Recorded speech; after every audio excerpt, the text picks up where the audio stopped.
Ndewo. Hello. I'm Yvonne Mbanefo. Abum Yvonne Mbanefo. This is another one of our daily Igbo words and phrases. Today's Igbo word is Ogbo. Ogbo means sponge. Learn how to say it by repeating after me. Ogbo. Ogbo.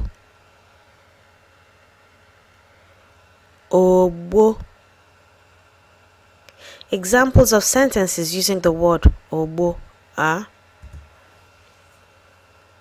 Ha ji ogbo asa ụgbọala ha.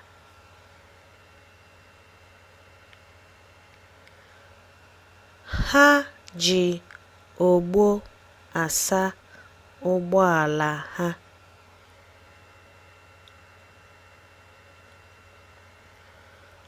Ha ji ogbo asa ụgbọala ha. Jane ji ogbo asa efere. Jane ji ogbo asa efere. Jane ji ogbo asa efere. O ji mmiri aṅacha ogbo.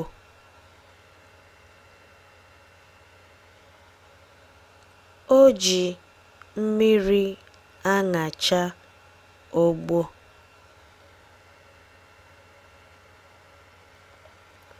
O ji mmiri aṅacha ogbo.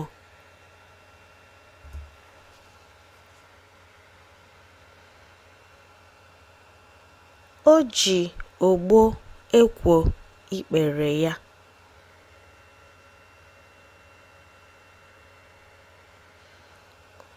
O ji ogbo ekwo ikpere ya.